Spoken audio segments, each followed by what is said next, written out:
Welcome to the CBS Radio Mystery Theater Archives, the only YouTube channel which has the original classic episodes of the CBS Radio Mystery Theater in order with no ads.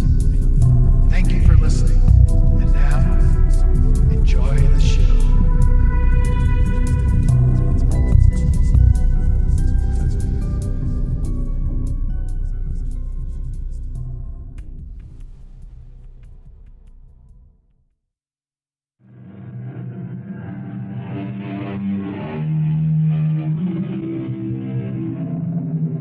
Come in. Welcome. I'm E.G. Marshall.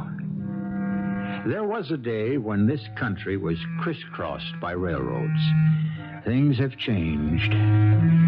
We have gained something, but we have lost much. And one of the close, intimate things that have disappeared from our lives is our dependence on the train. The great embracing days of the great embracing railroads have come to an end.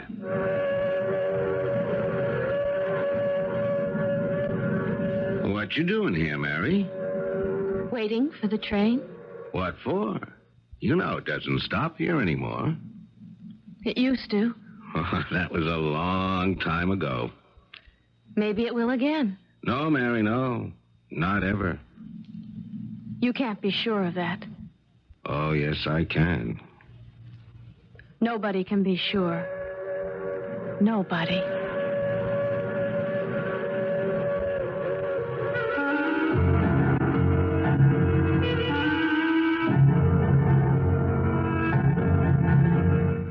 Our mystery drama, The Train Stops, was written especially for the Mystery Theater by Elspeth Eric and stars Norman Rose. It is sponsored in part by Anheuser-Busch Incorporated, Brewers of Budweiser, and Contact, the 12-hour allergy capsule. I'll be back shortly with Act One. The 20th Century Limited, the Chief, the Commodore. These were some of the great trains on which it was an experience to travel. It was not just a question of speed. It was the amenities they offered. The grave and solicitous porters and waiters, the carefully prepared food, carefully served, the panel drawing rooms in compartments, and the berths, upper and lower, behind dark green curtains. Today, the trains are only pathetic victims of indifference and neglect and decay.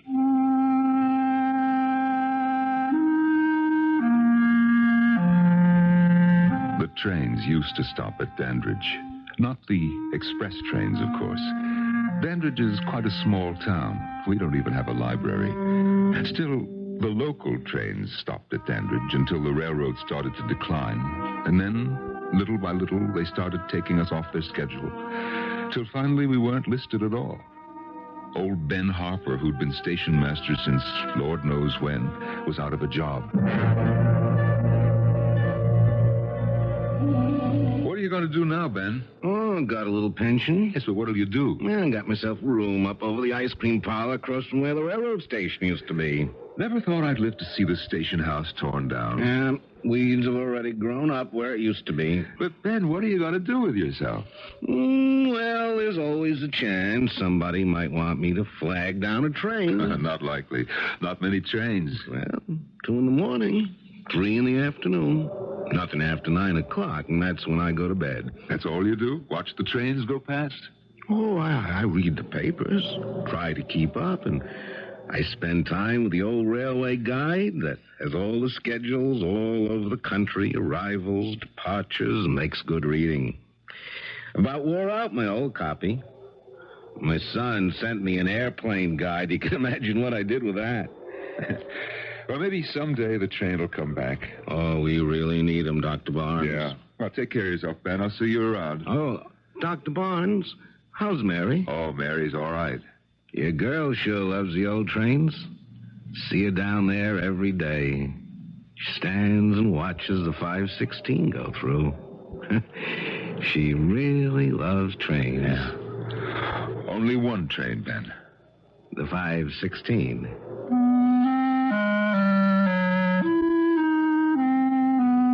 A man shouldn't bring up a little girl by himself. No matter how hard he tries, he just isn't up to it.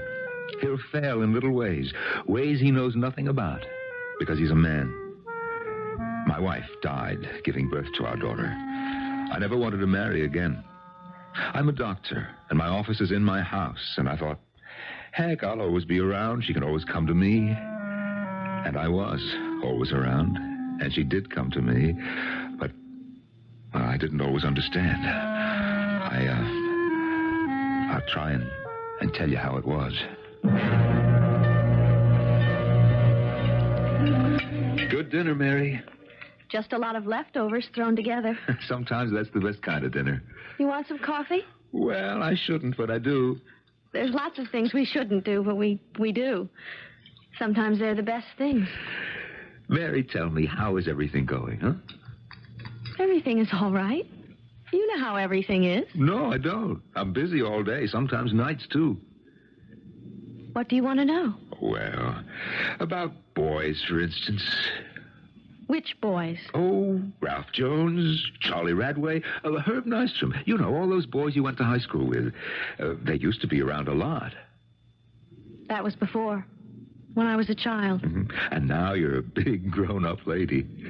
Well, I'm not a child. You're 18. Time to be thinking about boys, you know, thinking seriously. I can't think seriously about Herb and Ted. Well, you'll meet somebody one of these days. I already have, Papa. You have? Who? He came to the store yesterday. Well, who is he? He came to town on the 516. He's from out of town? Where out of town? Someplace. Well, I know that. What does he do for a living? He sells housewares. That's how I happened to meet him. He came to my counter and asked me where to find the buyer. Mm-hmm. And that's all that happened? After he saw the buyer, he came back. He hadn't sold anything, but he said it didn't matter. Didn't matter? That's a fine kind of salesman. It didn't matter because he'd found me. Oh, Mary. He said I was what he was looking for all his life. Sweetheart, that's the oldest line in the world. It wasn't a line. It was true. Now, honey. Because he's what I've been waiting for all my life.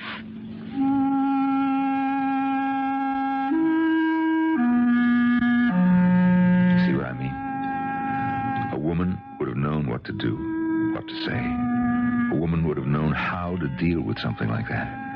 But my daughter was so certain, so dignified, so removed from me. A father loves his daughter, loves her dearly. To him, she's a little princess. Well, now my little princess had become a queen, and she was scarcely mine anymore. She was in command. Whatever she wanted to do, she had a sovereign right to do, and I didn't feel I had a right to interfere. For lack of anything better to do, I went to see Ben Harper, the station master, my old friend. Ben, there's something that I want to ask you. Sure, anything at all, Dr. Barnes. Ben, I need your help. Yeah, not many people need my help anymore. They keep taking off the trains. Nobody'll need it.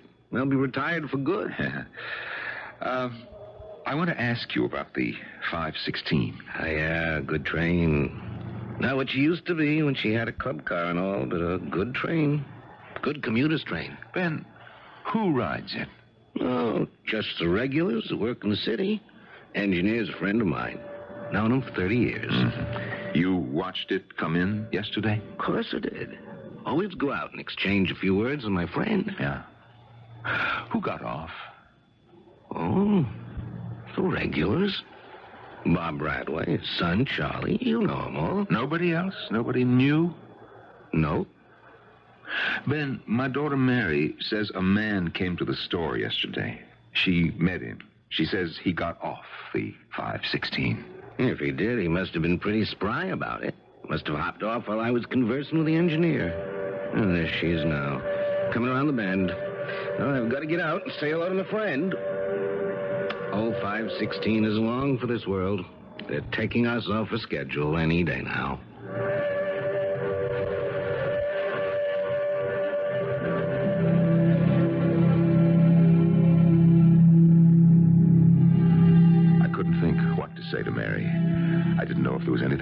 say. A father knows how to love a daughter. Oh, he knows that very well.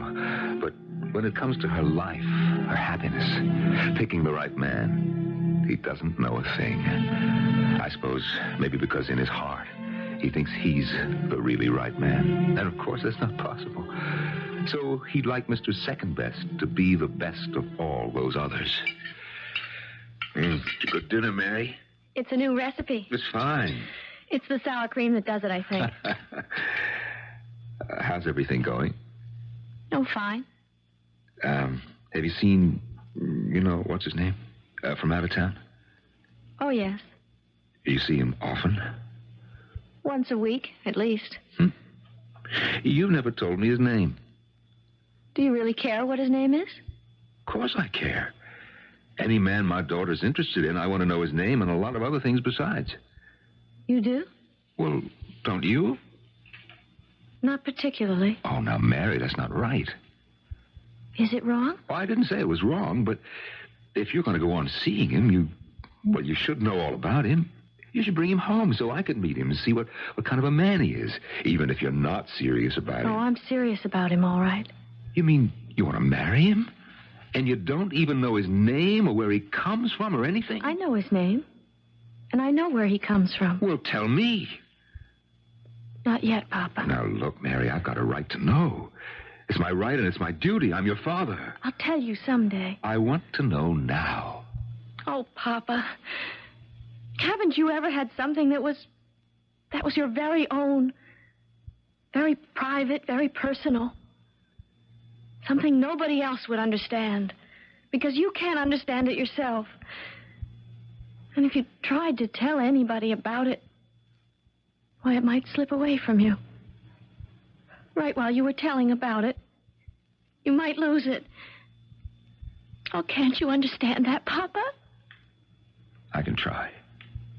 That's all I can do. Just try.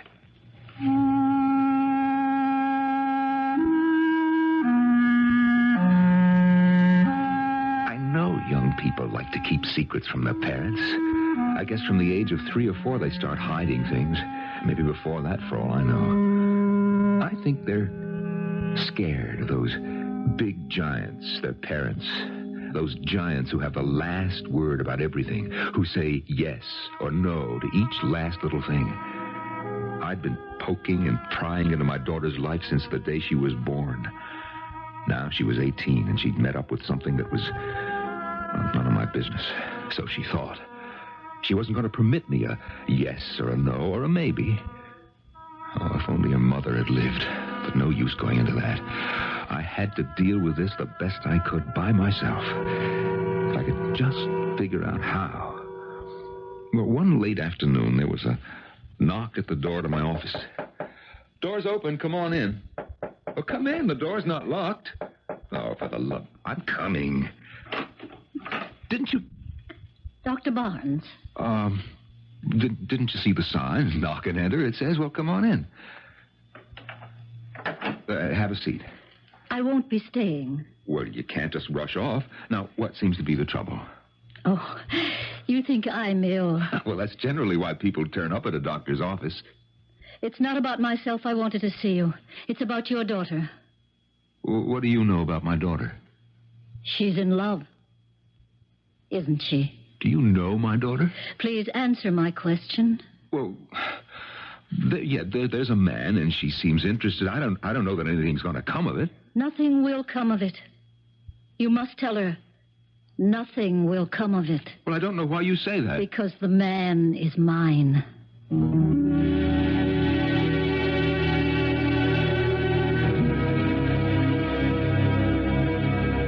I don't much care for people who drop in unexpectedly. Do you? I think people should get in touch before times and ask if it's convenient and set an hour. No matter how intimate, how attractive, even how welcome a visitor might be, it's always better to be expected. There are many happy surprises in life, but uninvited, unanticipated visitors, as far as I'm concerned, is not one of them. I'll come back in a short while with Act 2. Dr. Barnes' daughter, Mary, is in love with or enthralled by a man her father has never met. A man who comes to the small town of Dandridge each week on the 5:16 train.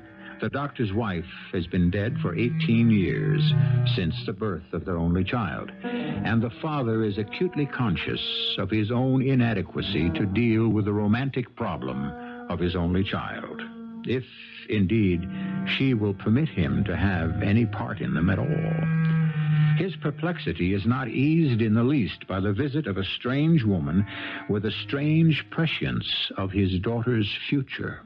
Your daughter's in love, isn't she? Well, if there's a man, I don't know that anything will come of it. Nothing will come of it. The man is mine. Madam, I think you had best tell me who you are. You don't recognize me, do you? Should I? Not necessarily. But believe me, I only want to help you. Help you help your daughter. I think we can manage by ourselves.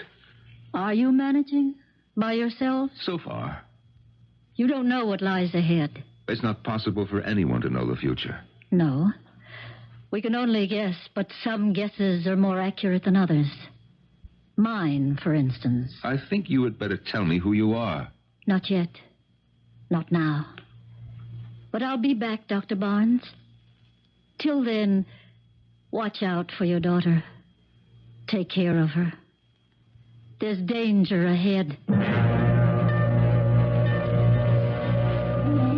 And with that, she was gone.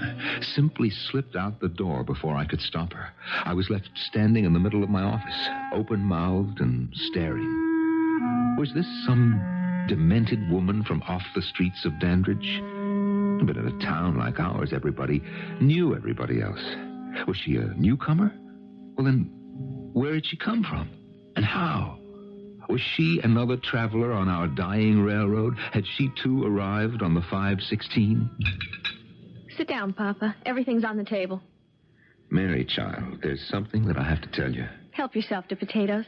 A woman came to see me today. New patient? No. She wanted to talk to me about you. What is she, some snoop? Really, Papa? Well, she seems to know that you're interested in some man. That's nobody's business but my own. I hope you told her. Honey, she said to tell you that you can never have this man. Papa, I already... She says that the man is hers. Maybe he was once.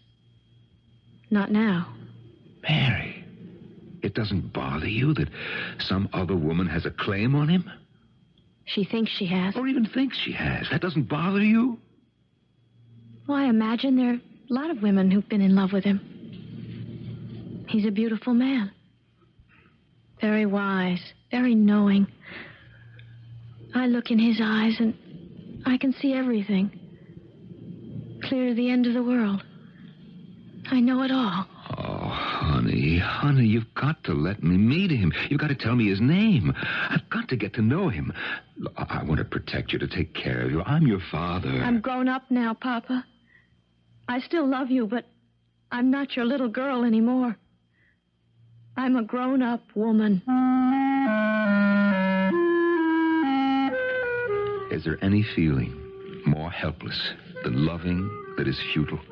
When you offer your heart to someone who hands it back to you.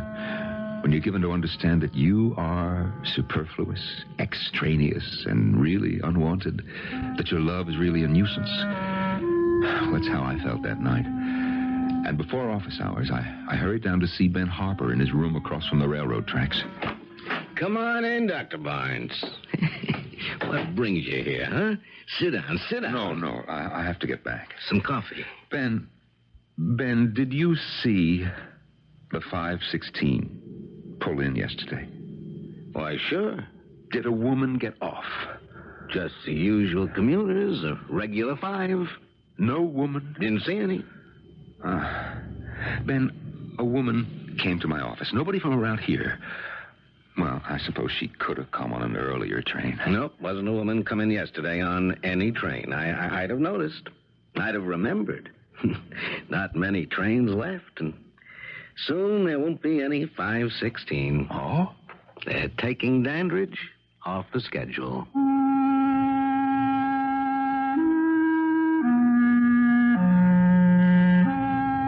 Why did it mean so much to me that the railroad was canceling out the 5:16? If this unknown man had designs on my little girl, for father-like, I could not believe he meant her any good. He could come to town by some other train. We still had one that went to the city in the morning and one that came back in the early evening, sufficient for our 5 commuters. For that matter, he might have an automobile, a motorcycle. There were other ways he could come to Dandridge than by the rickety old 5:16. They're taking off the 5:16. Oh, have some butter. I didn't put any on the beans. That's the train your young man comes to town on, isn't it? He's not so young. Oh, no? How old is he? I really don't know.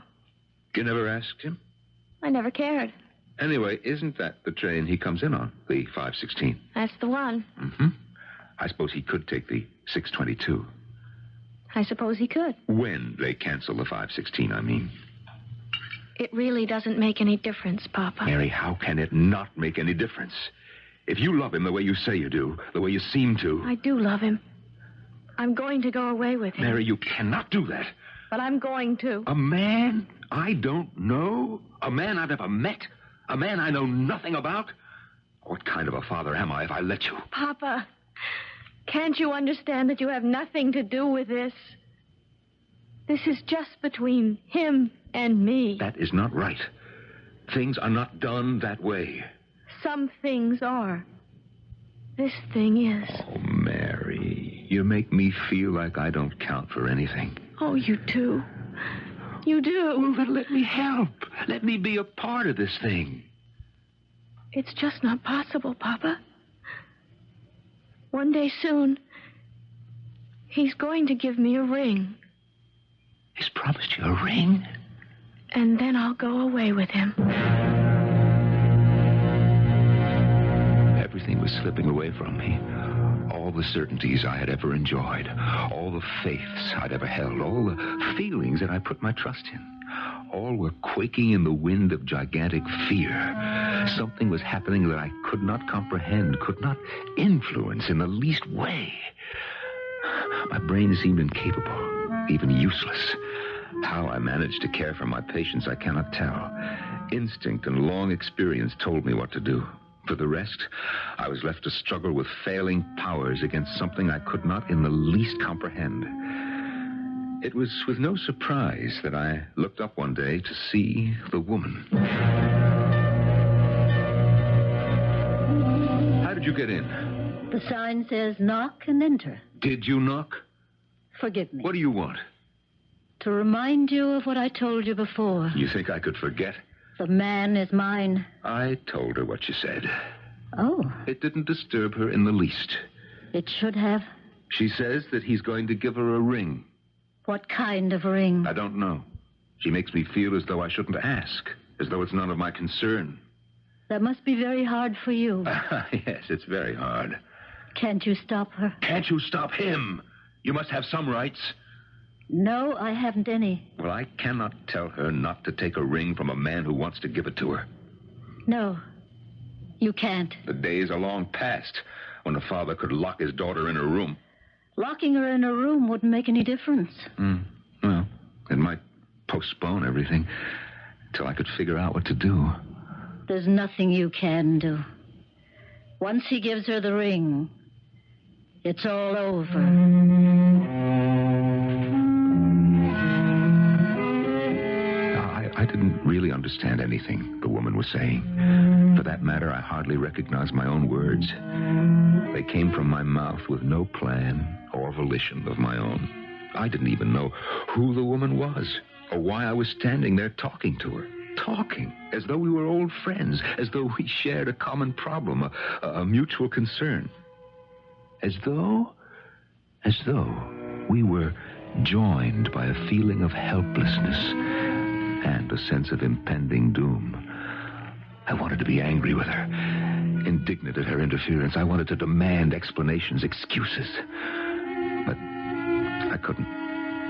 I simply accepted her presence, answered her questions the best way I could, and I felt grateful that she pitied me. Who is it? It's Dr. Barnes, Ben. Well, come in, Dr. Barnes. Thank you. Something I can do for you, Doctor. Well, Ben, I don't know if anybody can do anything. Well, sit down. Let me get you something. A drink, maybe. No. A cup of tea. Ben, that woman came to see me again. The one I told you about? I thought you might have seen her get off the 516. Oh, I didn't see any woman get off. Well, perhaps she came some other time, some other way. I don't know. She simply showed up in my office the way she did before. She wouldn't come by the 516 anymore. They took it off today. If they took it off, then maybe... I'll miss that old train. Just maybe. Now the old 516 will just race on past. I'll go out and salute the engineer. No more talking with him. Isn't that the train whistle? Yep, that's it. Come on with me. Let's go down there. I can see it coming around the bend. Let's go. Ben, there's Mary. I can see her. That's her red coat. Oh, come on. Let's get down there. But she's standing in the middle of the track. Let's go. That old train's not going to stop. What does she think she's doing? They'd have had to slow down a little round in the bend. Will they see her, Ben? Well, the red coat will help some. Oh, there she is. She's just standing there. Is she trying to get herself killed? Mary! Get off the track, girl! She doesn't even hear us. Just Mary! Get off!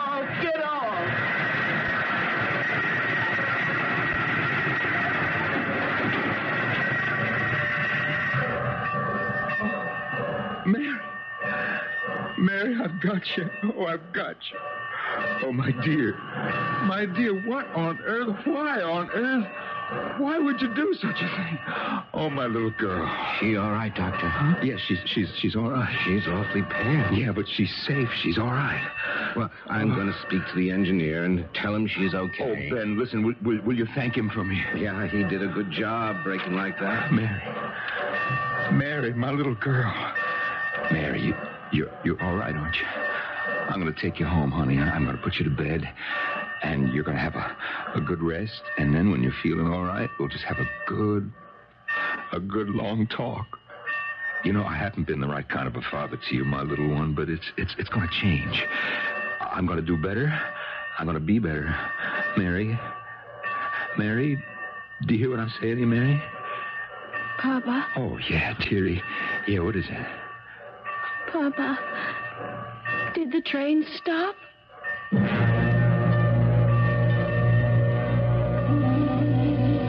That's all she wanted to know.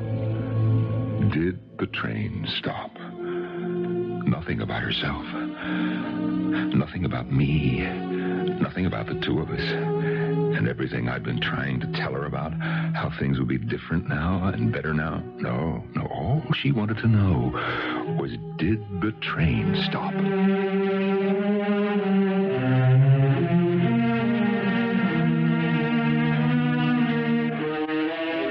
A father can never be a mother to his child, no matter how hard he tries. He can love her, spoil her. He can be proud of her. He can educate her, give her presents, and buy her pretty things, but he can never understand her, no more than he has ever understood or can ever understand any other woman on the face of the earth. I shall be back shortly with Act 3. Our last act ended when Mary Barnes tried to stop the 516 train by standing in the middle of the tracks. She was saved by her father and the now retired station master, Ben Harper. As her father held her in his arms and attempted to reassure her that the future would be brighter, better, her only response was, "Did the train stop?"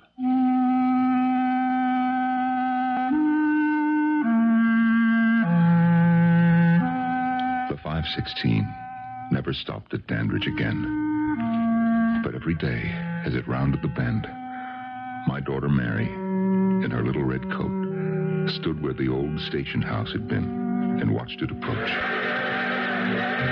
Watched it come on with undiminished speed.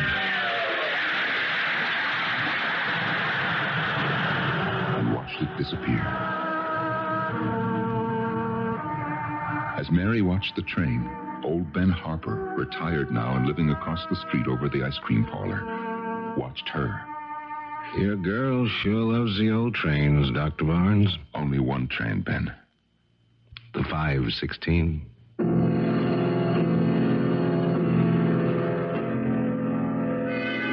It had been going on that way for almost a year. People in town thought that Mary just dropped off at the tracks on her way home from the store. But I knew better. So did Ben, though neither one of us knew for a certainty or in any detail why she did it. But one day, Ben called me. Dr. Barnes? This is Ben Harper, Doctor. I got something to tell you. Mary said I shouldn't, but I think I should. Well, what is it, Ben? Last few days, she's been coming over to my place asking me if it's possible to stop any of the train. And what'd you tell her? Well, I had to say that yes, I could. Could call ahead and request to stop. Or I could get out the old signal flag and flag one down if there wasn't time to call. Ben, she didn't want you to do anything like that for her now, did she? Oh, I told her I couldn't do it for anything except an emergency. If it was an emergency, like somebody sick or dying, seeing as Dandridge hasn't got a hospital, well, then I could do it. Well, when did you tell her that? A couple of days ago.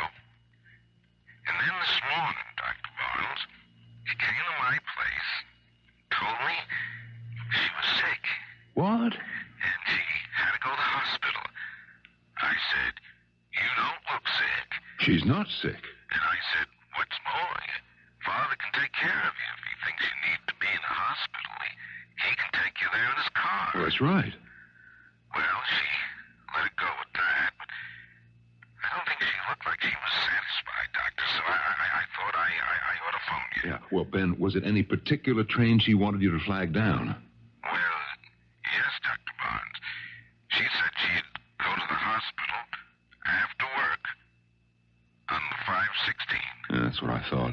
Well, thanks for calling me, Ben. I'm fond of that girl, Doctor. I know that, Ben. And I'm fond of her, too. Mary? Mary? Yes, Papa? Mary, will you come here, please? Yes, Papa. I'm in my office. I know.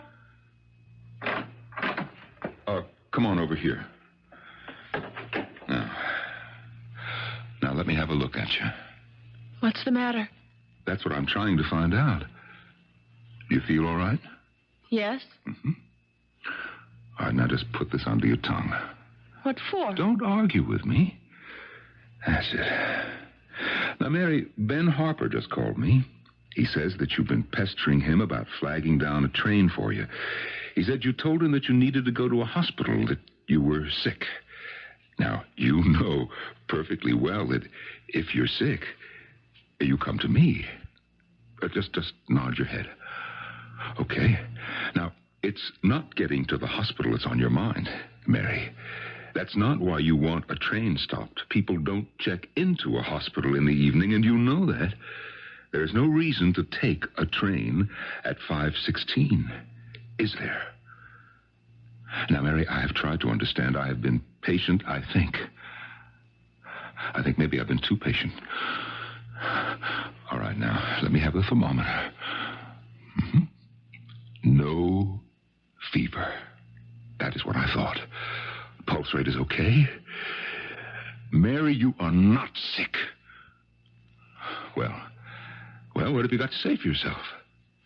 Papa, Yes, dearie? I'd like to go upstairs and lie down. My dear, you're not sick. I'm very tired. All right, you get into bed and I'll pull the blinds down. Don't worry about dinner. Yes, Papa? All right, now run along now. Papa, he promised me a ring. He promised me a ring.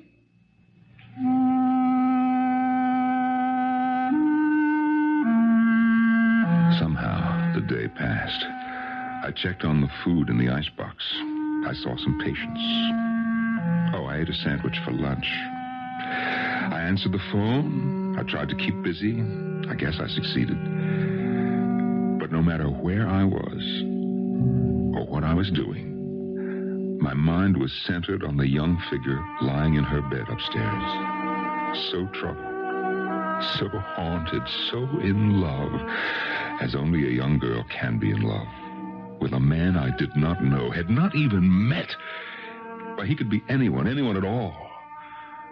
They were tortured hours. I heard myself talk. I felt myself move. I saw my hands taking hold and letting go. I looked into eyes and down throats. I wrote prescriptions. I think now and then I even smiled and gave encouragement. But all of it was unreal. All done by a self I no longer recognized. So it was natural. The only natural thing of the whole unnatural day, when I turned and saw the woman. Dr. Barnes. Oh, it's you. I had to see you. You're not looking well. I have something to tell you. About the man? Yes. Do you know that man is ruining my daughter's life? Do you know that after they took the train off, she started haunting the tracks? That she is obsessed with the thought of stopping it? That she has gone to our old station master to get him to flag it down? Gone to him with lies about being ill, having to get to a hospital? I know all that. He is killing my daughter, and I don't even know who he is. Dr. Barnes, the man is dying. What? Dying? You say that he's dying? He won't last out the night.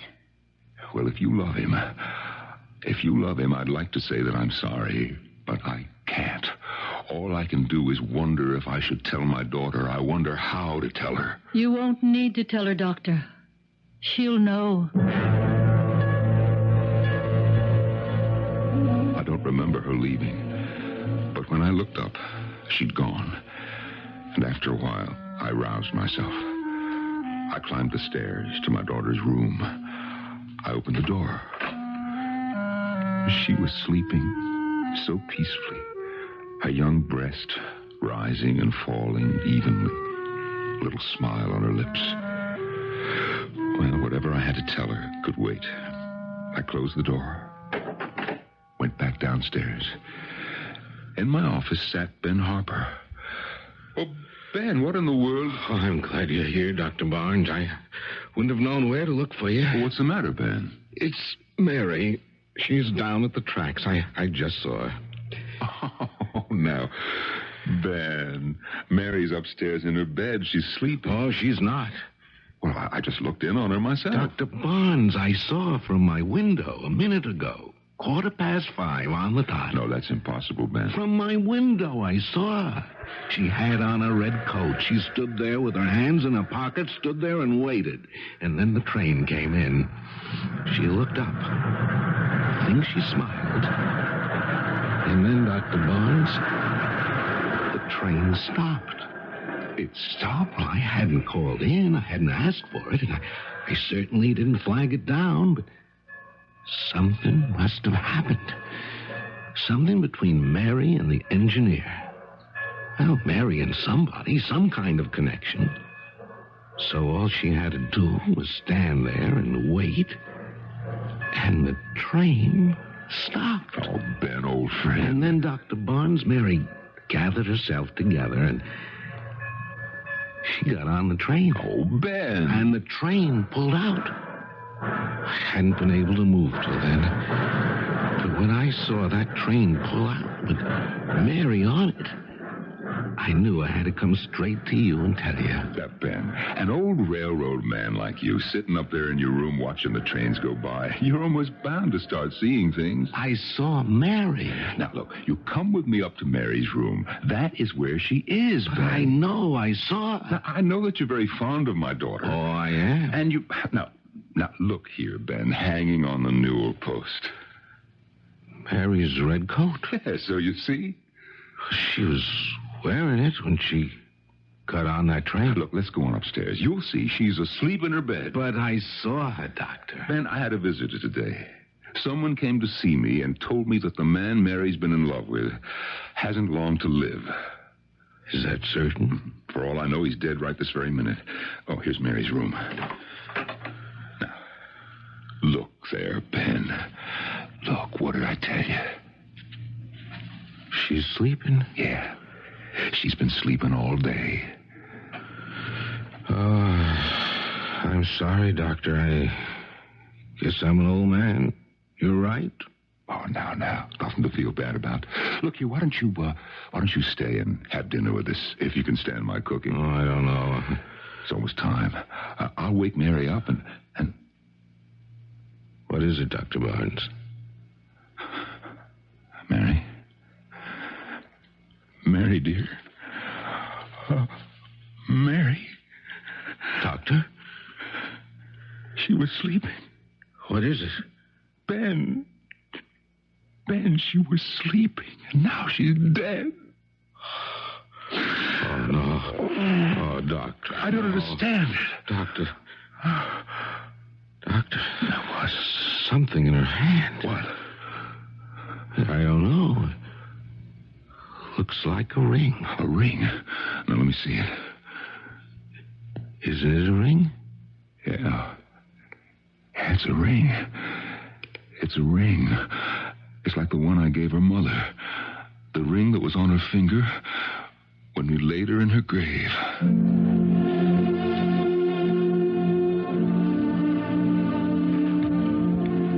It wasn't the same ring, of course, though it was very like. Lately, I've been thinking, where did it come from? Ben said perhaps she bought it for herself in town. But our stores don't carry anything like that. Even so, how would she know the design of her mother's ring when she had never seen it?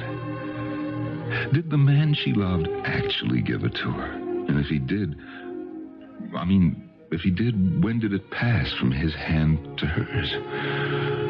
Oh, my mind grows weary. Mary, she's lost me forever now. Buried like her mother with a ring on the third finger of her left hand. Well, the time for speculation is past. And yet, one last thought knocks at my brain. Who was the woman who came 3 times to see me? Who tried to save my daughter from the man who rode the train? Who cared enough about the two of us to do that? Only one. My Mary's mother. My own wife. Oh, it's all fanciful imagining, I know, but somehow the thought consoles me and I'm able to go on. I'm a very old man now. Older than my years. Every day I close my office at 5 o'clock and go down to the tracks and watch the 516 go by.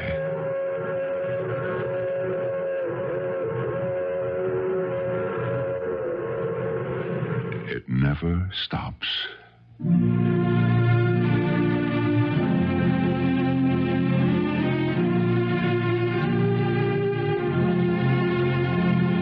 There really are people who die of love. Let nobody tell you there are not. It is not a subject for jest or flippancy. Sometimes they die because the beloved is untrue or fails them in little or large ways. Sometimes they die because the loved one dies. And sometimes they die because they are in love with death. More often than not, I suspect. I'll be back shortly. Don't weep for our young heroine. Don't cry for her father. Both struggled with feelings they did not comprehend, neither their own nor those of the other. But they struggled. They tried. They loved. They gave what they had to give, each to the other. No more should be asked of anyone. Our cast included Norman Rose, Jada Rowland, Ann Shepard, and Jean Francis. The entire production was under the direction of Hyman Brown. Radio Mystery Theater was sponsored in part by Buick Motor Division. This is E.G. Marshall inviting you to return to our Mystery Theater for another adventure in the macabre. Until next time, pleasant dreams.